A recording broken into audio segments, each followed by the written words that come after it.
Rabbi Shochet, you gave a beautiful lecture on being positive.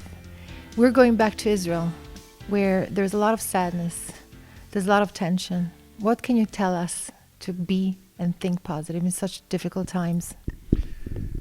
It would be very insensitive of me to just simply say, work past it, just be happy. How do you say that when everybody's reeling from the enormity of the tragedy of a mother and her two daughters, of previously two brothers, of previously before then two children, and so much other recent loss of life? But what is unique to the Jewish people is the fact that somehow, regardless of what life throws at us, we dig deep and we summon the strength with which to be able to carry on. I can't say that we're always going to be in a perpetual state of happiness, but I can say that it is essential to always try and figure out the most positive path within the spectrum of responsible responses to all the trauma that we endure in the process. We have a choice. The reality is what we endure, and we can wallow in despair, or we can figure out how we need to build again and pick ourselves up once more. You know, the Gemara tells a story. Hananiah, Mishael, and Azariah were taken and they were thrown into a furnace by the wicked king Nebuchadnezzar. And what we know is, and like we say always on Slichas, that they survived. Misha Anna, he who answered, Hananiah, Mishael, and Azariah, he should answer us as well. But what happened to them? There was this miracle. They came out of the furnace, and then what? The Gemara asks what happened, and the Gemara goes back and forth and ultimately concludes, by one opinion, they went to Eretz Yisrael and they got married, they built families. That's it. Now, on the one hand, it seems completely unremarkable. But on the other hand, when you think about the trauma that they endured, you'd think that somehow that near-death experience would completely consume them to a point where they wouldn't be able to rehabilitate, to pick themselves up, to build once more. Says the Gemara, no. They went to Eretz Yisrael, they picked themselves up, they built families, they built the future. Fast forward, however many years from that point to the Holocaust, and again, there were many who picked themselves up, went back to Eretz Yisrael, and they built the future once more.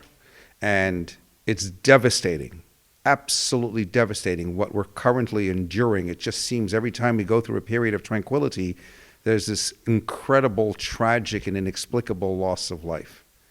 And we just somehow have this unique resilience with which to be able to carry on. My motto in life is that if God got you to it, God will get you through it.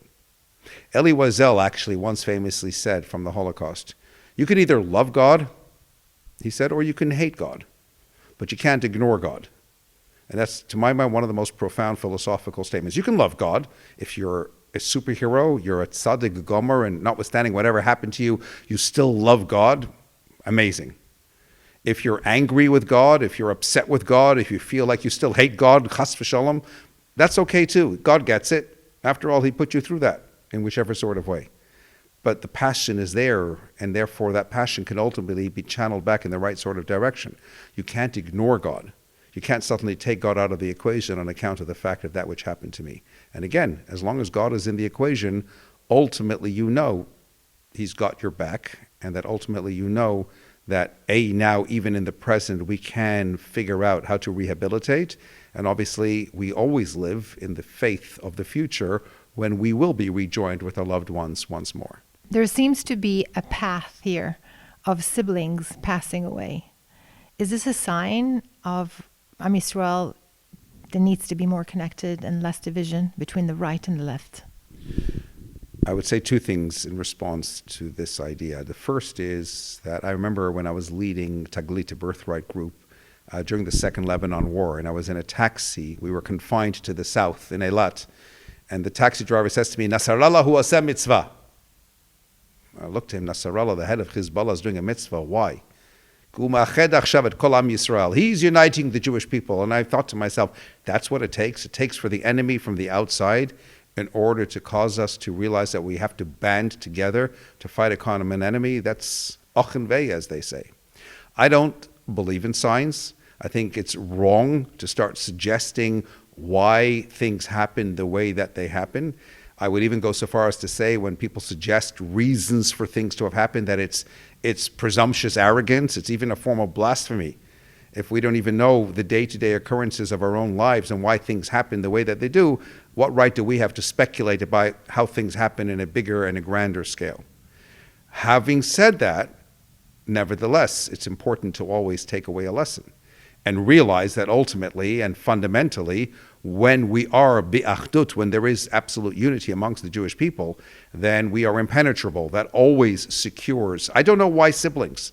It's a terrible thing. It's tragic, and it just happened time and time and time again and again and again. I don't think that the Arab terrorists, Yamach Shemam, are deliberately targeting siblings. They're just randomly targeting. They don't know who they're targeting. But from our perspective, when we look and we see, again, we can't say that's why, and we certainly cannot say that's a sign. What we must say, however, is, let me take a lesson. Let me not wait for my enemy to attack me before I realize the importance of recognizing that every Jew is my sibling, my brother, my sister, and I have to remain eminently united as one.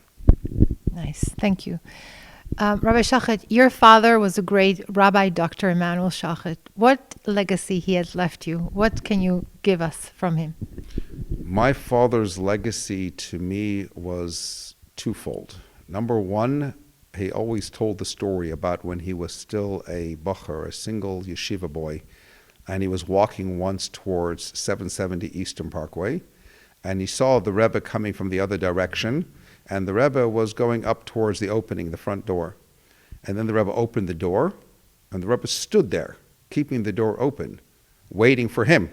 And he suddenly realized that, so he quickly went running to then go in, not keep the Rebbe waiting. And he said in that moment, he realized that he has to commit his life to opening doors for other people as well. And that's definitely a legacy he passed on to me and to my siblings about the importance of opening doors to other people. Those doors can be physical doors. Those doors must be spiritual doors, the doors to their hearts, their minds, their souls, etc. And the other absolute legacy he left for us comes back to the earlier point that we were discussing, and that is something he drilled into us time and again. The principle of being besimcha, the principle of bitachon, the principle of having absolute trust in the Rabbeinu Shalom. And when you have that bitachon, you can also have that simcha. And regardless of what life throws at you, digging deep and finding that simcha is what enables you to navigate whatever the tides of life. Amazing. You have your own community in Mill Hill. I guess you're very successful. You do a lot of different activities. I've seen it. What can you tell us about your life in England? I'm not sure how you measure success, but Baruch Hashem, I've been there now, 30 years in the Mill Hill community, and it's grown from strength to strength.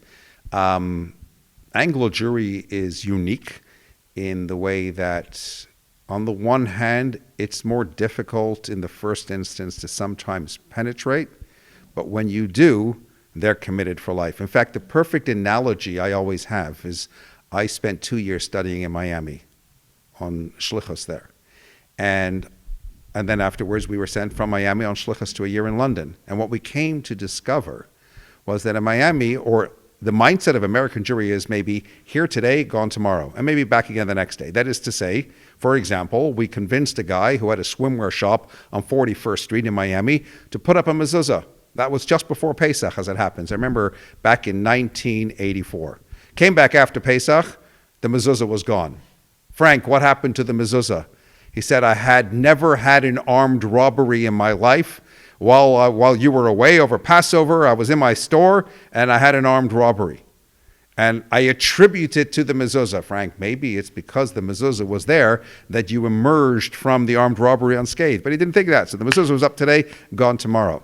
In England, we always found that to get somebody to put on tefillin day after day, week after week, month after month, no.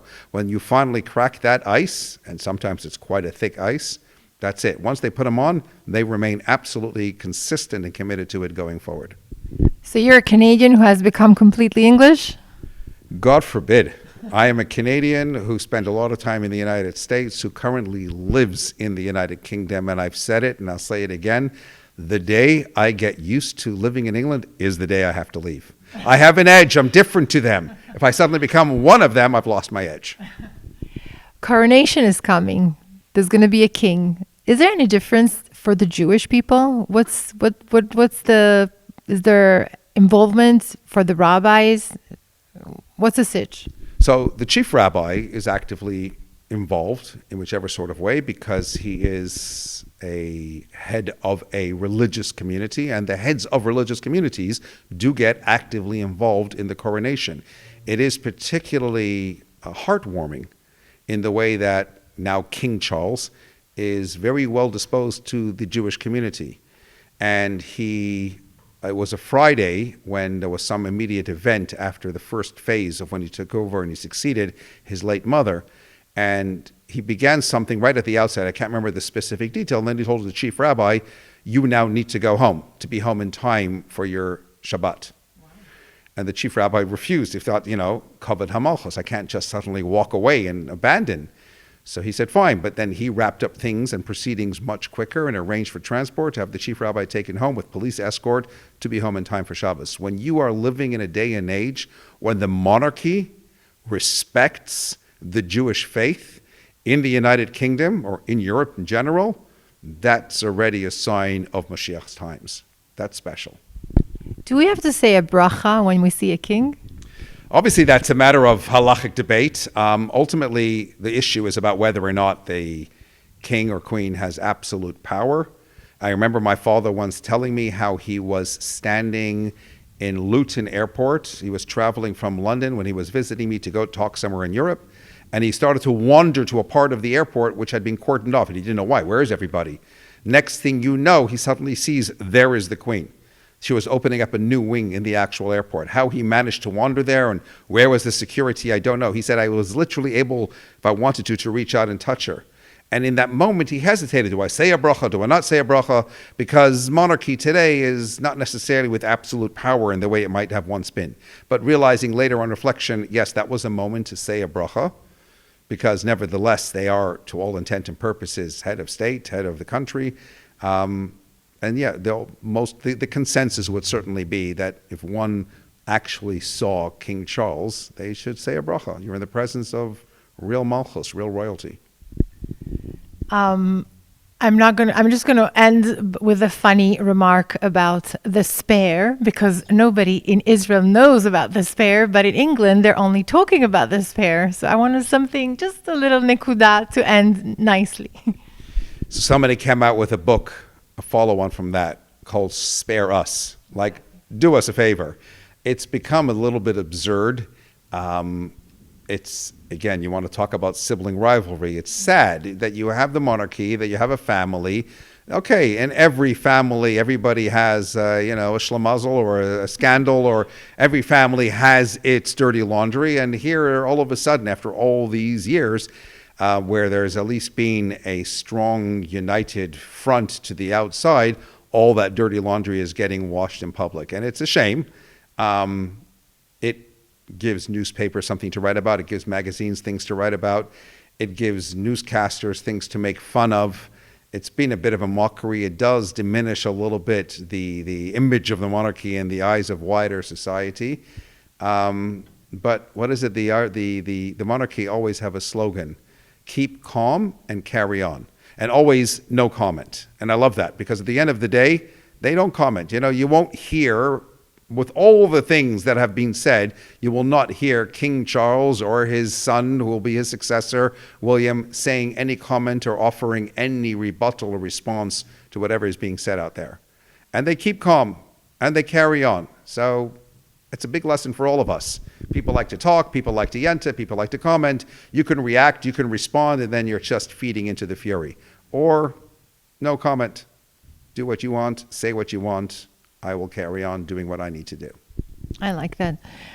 Just to end, I know you go around speaking. I know you've been on a European tour. Are you planning to come to Israel? You're very wanted, very interesting. I don't have any immediate plans to come to Israel, but I'm always happy to come and to join with. I have had opportunity in the past in the Great Synagogue in Jerusalem and in other places to speak and to inspire.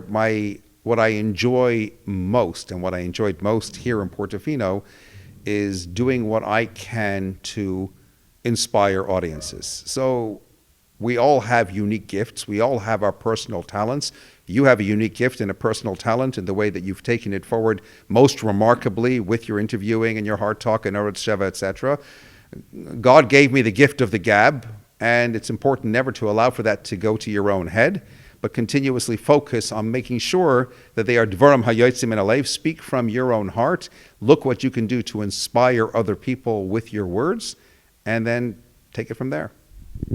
Thank you so much, Rabbi Shochet. A lot of luck. Keep on inspiring, and hope to see you in my studio. Thank you very much. And I hope you had a good time. To the next one, back in Israel.